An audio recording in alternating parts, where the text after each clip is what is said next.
შემდეგ დაწუნებული კითხვებიც გვექნება ამ შესახებ შემდგომ.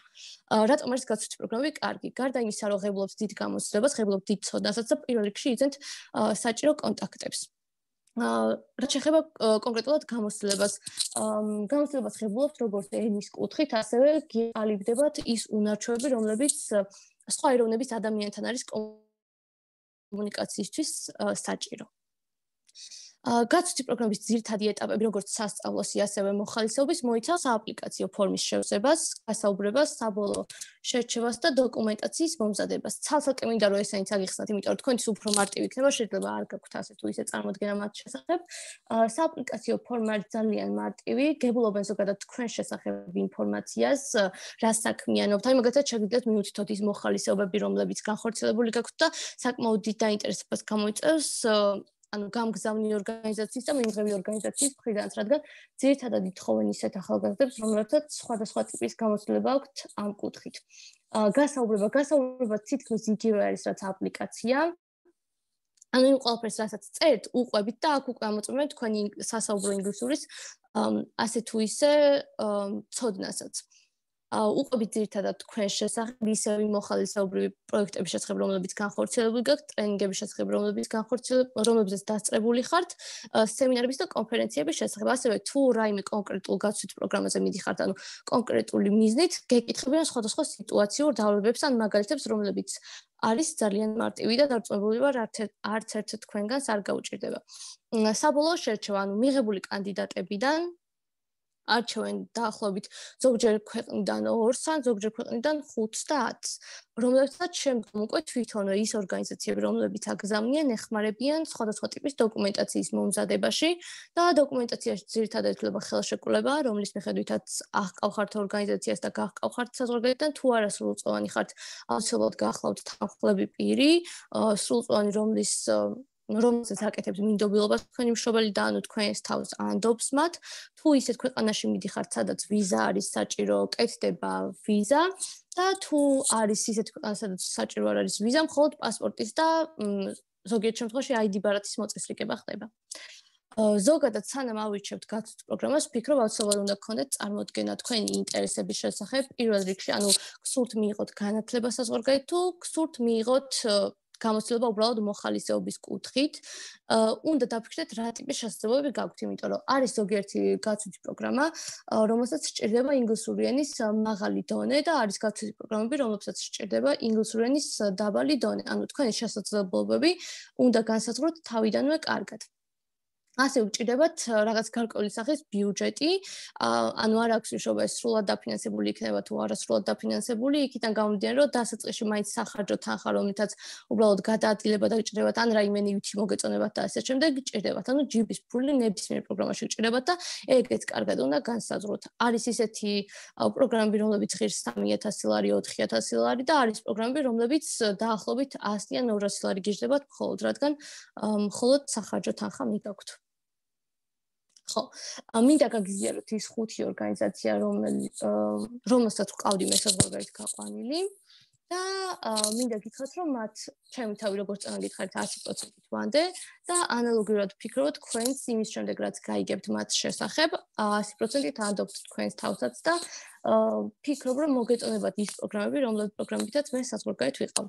ანუ ალბათ გაგიჩნდებათ, ხო, თავიდანვე მინდა გითხრათ, რომ ეგენი არის პროგრამები, რომლებითაც მოხალისეობრივად ვიყავი გასული.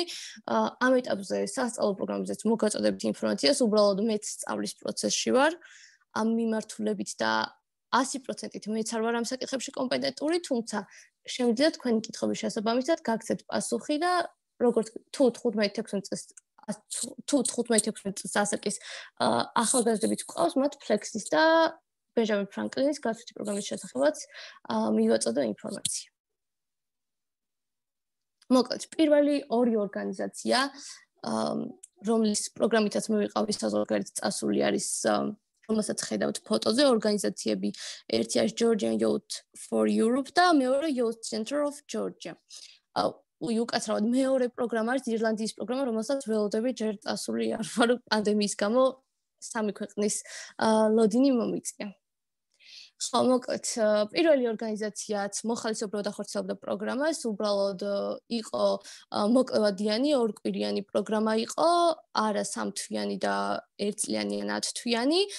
მეორე პროექტით ირლანდიაში მივდივარ 10 დღით, ორივე პროექტზე მოგიყვებით თუ დაგაინტერესებთ. პირველი იყო უბრალოდ სასწავლო პროექტი, ანუ ინგლისური ენის გასაუმჯობესებლად მივდიოდი და თუ რომელიმე გაქვთ ისეთი დონე, რომელიც ფიქრობთ, რომ უნდა გაიუმჯობესოთ, გირჩევთ ამ ორგანიზაციის დაფოლოვებას და მიყოლას. მეორე ორგანიზაცია არის, სადაც მივდივარ 10 დღიანი ბანაკი, 12 დღიანი ბანაკის ლიდერად. თუ რომელიმეს გაქვთ მაღალი დონის ინგლისური, ფლობთ მაღალი დონის ინგლისურს და გაქვთ თავისი იმედი, რომ შეძლებთ 10-დან 15 წლამდე ახალგაზრდების მართვას და სხვადასხვა ტიპის აქტივობების ჩაბარებას, გირჩევთ, რომ აუცილებლად ეს ორგანიზაციაც ამ ორგანიზაციის გვერდით გამოიწეროთ და მიხვდეთ. ხო, ყველაზე ისეთი ორგანიზაცია, ჩემთვის ძვირფასი ორგანიზაცია, რომელიც 2 თვის უკან გავიცანი არის AIESEC-ი და ყველაზე დიდი ბედნიერება ჩემთვის იყო ამ ორგანიზაციის გასვლითი პროგრამა, იმიტომ რომ არის 6 კვირიანი. ჯერჯერობით მოკლევადიანი გასვლითი პროგრამით ვარ მარტო საზღვარგარეთ დამყოფი. და ჩემთვის ყველაზე საინტერესო ესე ვთქვათ მოგზაურობა და სხვა ქვეყანაში. დიახ, გისმენთ. ანუ საზღვარგარეთ, ანუ რა მიზნით გაგვიშვეს? ხო, ანუ პირველ ორზე ვთქვი, პირველში ვიყავი უბრალოდ ინგლისური ენის გასაუმჯობესებლად წასული და მეორეში ვიყავი ბანაკის ლიდერი. უბრალოდ უნდა ვიყო ბოდიში ირლანდიაში ჯერ არ ყოფილიყო. წარმატებები. მადლობა დიდი. ბოლოსაც გაგცემთ ნებისმიერ კითხვაზე პასუხს არ არის. მეც მაქვს კითხვა, რა პრინციპით არჩევენ? მაგას მოგიყვებით ბოლოს. ანუ ბოლოს დამისვით კითხვები და ბოლოს გაგცემთ ყველაფერზე პასუხს. გასწავლით ხერხებსაც, რომლებიც ამ პერიოდში, ესე ვთქვათ, დავამუღამე კიდევაც.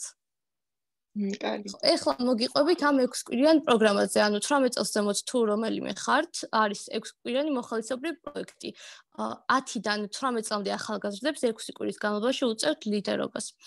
ანუ ეს ესე ვთქვათ, ყველაზე რთული ეტაპები მქონდა გასავლელი იქიდან გამომდინარე, რომ სხვა პროექტებში გასაუბრება არ მქონია და ჩემი პირველი გასაუბრება იყო და ცოტა ძალიანაც კი ვნერვიულობდი. უბრალოდ თურმე თავარი არის ნებისმიერ გასვლის პროგრამაში დაუმტკიცოთ ის, რომ ხართ ის კანდიდატი, რომელსაც ეს ორგანიზაცია ეძებს. კარგად უნდა ისაუბროთ თქვენს თავზე, უნდა დაარწმუნოთ, რომ ღირსი ხართ, რომ იმ 60 თუ 50 ადამიანში აგარჩიონ და ანალოგიური იყო ამ შემთხვევაშიც მქონდა დაახლოებით 2 საათიანი გასაუბრება და იყო კითხვები იმის შესახებ, თუ რას საქმიანობ ყოველდღიურად პანდემიის დროს რას ვაკეთებ იმ ადამიანებისთვის, ვინც ცხოვრობენ ჩემს ირგვლივ, ანუ ჩემი თემისთვის, ჩემში მცხოვრები ახალგაზრდებისთვის და თუ მქონდა გამოცდილება ახალგაზრდებთან კომუნიკაციის ან ახალგაზრდებთან ურთიერთობის კუთხით. ხო, აქ ეტაპებით მაქვს ჩამოწერილი. მოიმე. გავაგზავნე რეზიუმე და სამოტივაციო წერილი, მქონდა გასაუბრება, როგორც გითხარით 2 საათიანი გასაუბრება და ეხლა უკვე ვამზადებით, ანუ ვამზადებს გასამგზავრებელ საბუთებს, რას მოიცავს ეს გავაფორმე ხელშეკრულება, კონტრაქტი და ვიძენ ბილეთებს. შემდგომ ეტაპებზეც თუ დაგაინტერესებთ გაცნობებთ ინფორმაციას, იმიტომ რომ მეც სწავლის პროცესში ვარ ეხლა.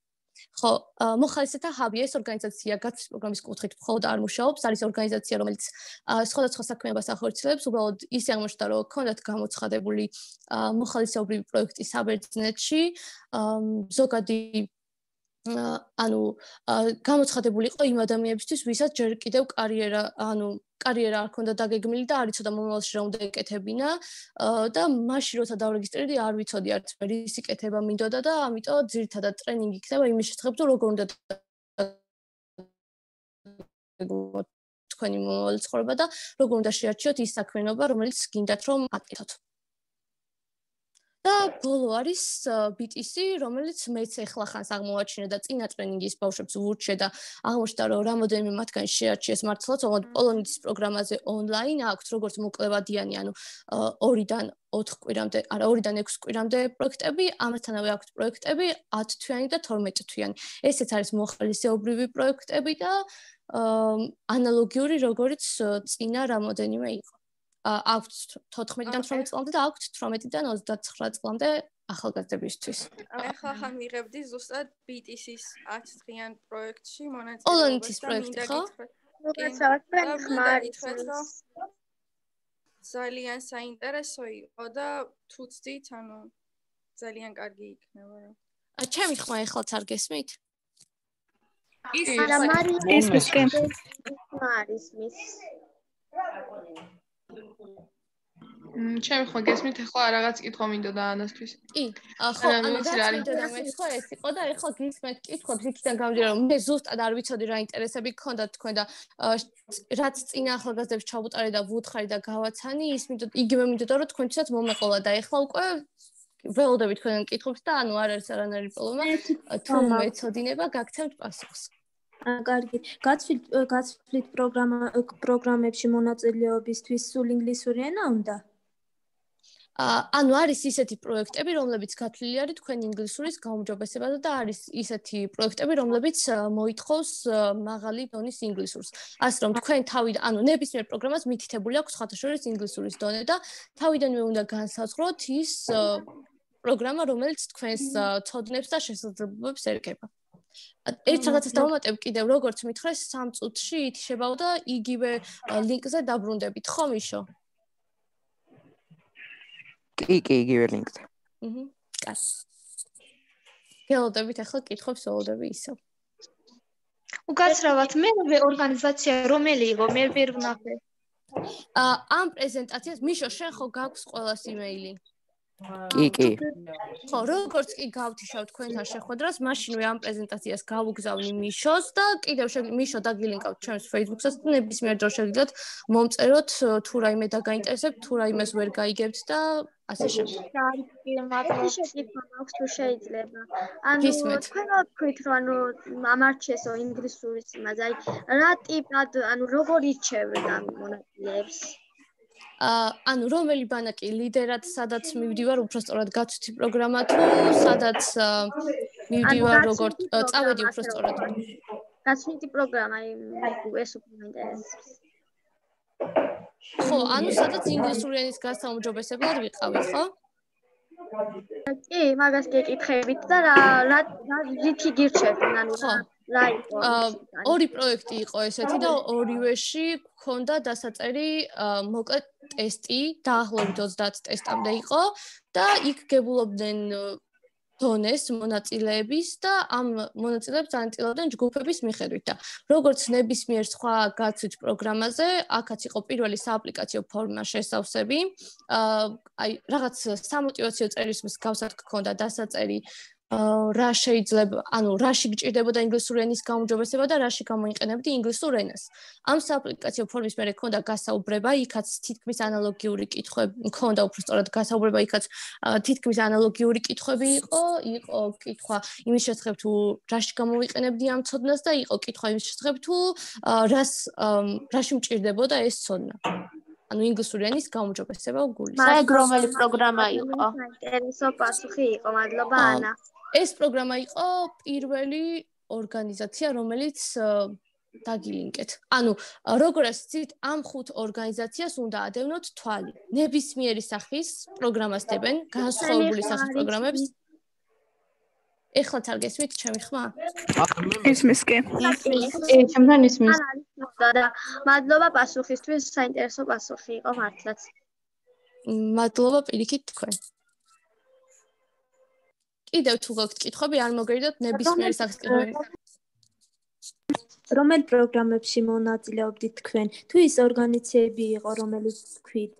კი, ხო, ანუ მაგის თქმა მინდოდა იმ ორგანიზაციების პროექტები იყო, ზუსტად ახლა სათაურები არ მახსოვს, იმიტომ რომ ანუ მართლა არ მახსენებ ახლა სათაურები, იმიტომ რომ ერთი და იგივე პროექტები ორჯერ, სამჯერ არ ცხადება, თუ რაღაც ძალიან ისეთი პროექტი არ არის, რომელსაც ყოველწლიურად ჰყავს ხოლმე ბენეფიციარები, ამიტომ ეს პროექტები იყო ხოლმე ერთჯერადი პროექტები და მათ წეგანაც მაგას გიჩვენებთ, მათ გვერდებს თუ ადევნებთ თვალს, აუცილებლად აღმოჩენთ თქვენთვის საჭირო და საინტერესო პროექტსაც. იმიტომ რომ ყველაფერი და ისევ იგივე ლინკით რო შემოვიდეთ. უკაცრავად არა, თქვა აქვს და თუ დაასრულეთ გავალ მე.